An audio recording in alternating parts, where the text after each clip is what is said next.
Good morning, WCS faculty. Welcome back from spring break. Today is a short video of some teaching ideas, some professional development for you. I guess you could call it teaching in a time of pandemic.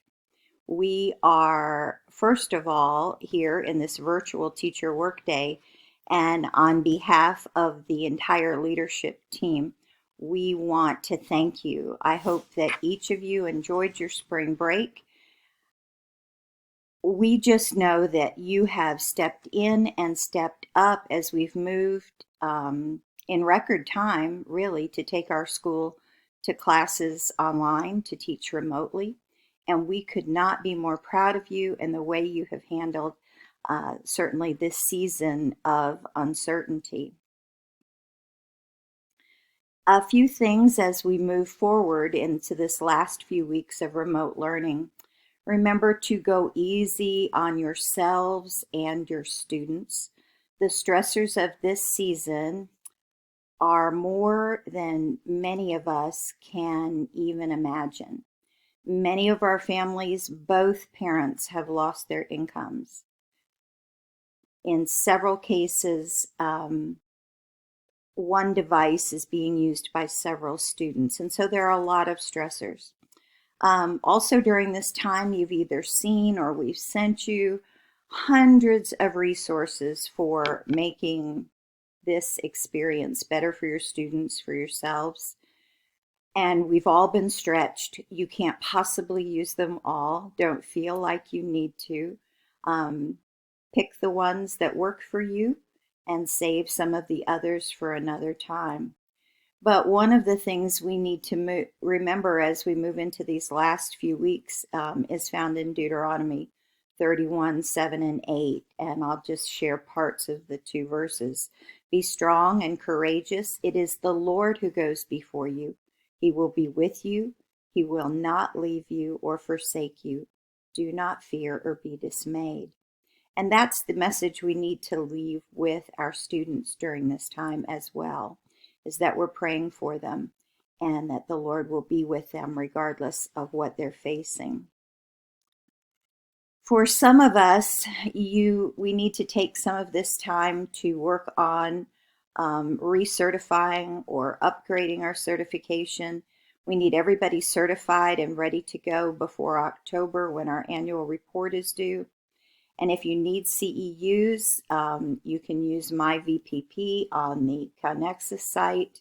If you've forgotten your login, you can reset it. You can contact Ms. Kova. And your building supervisors can also help you as to what requirements you still have. Also today, we just want to go over a few tips. Maybe you've seen a few of these, but I just really, truly want to remind you of some of these things. Tips, simple tips for online teaching remotely. Embrace routine and repetition, even with high school students. When students understand what they're being asked to do, they can then confidently use the tools that are required. And the quality of their work that you'll see will increase. We want to encourage you for the connection and discussion with your students. So while your lessons probably won't be as popular as the latest TikTok trend, giving students the opportunity to connect and share with you and with one another is going to improve their motivation to complete their work. Keep it simple. Strip everything down to the bare essentials. You can always add materials in later, but keep everything simple. Slow down. The pacing in online teaching and learning is very different. You're going to feel like you're teaching at half speed, and it's not just you. Everyone feels this way. You are teaching more slowly, and that's okay. If you'll adjust your expectations, it's going to prevent frustration for you, for your students, and for their parents. Remember to use live sessions sparingly. You can pre-record your lessons if you want a teaching time.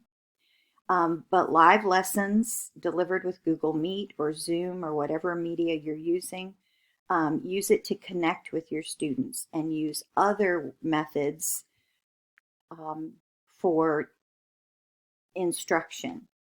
I know Spanish is a little different because she needs that interaction from them.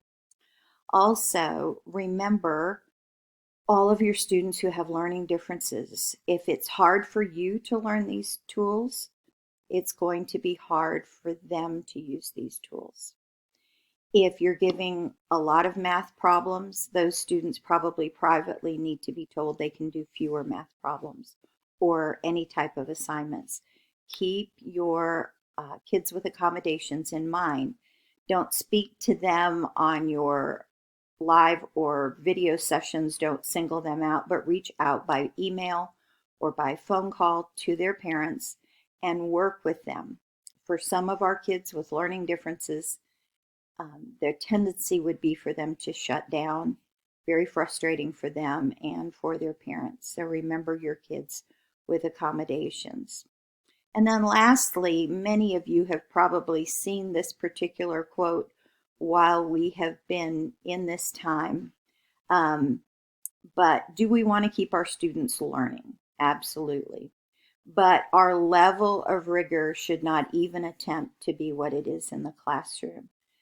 We want to remember that relationships right now are before rigor, connections before content. You want to remember that to exhibit grace before grades, patience before some of the programs that you're trying to learn or that you're wanting them to learn. And lastly, love before lessons. The lessons are important, but the love you're showing right now is more important. So focus on relationships and grace and patience and love during this time. Remember that all of us, Mr. Brenner, Mr. Miranda, myself, Mrs. Anderson, Mr. Craig, we are all here to support you, to help you in any way that we can. So continue on. We are coming into the home stretch, these last few weeks of online teaching. Continue to pray for each other, pray for your students, and keep doing the wonderful job that you've been doing. Thanks. We hope you have a great day.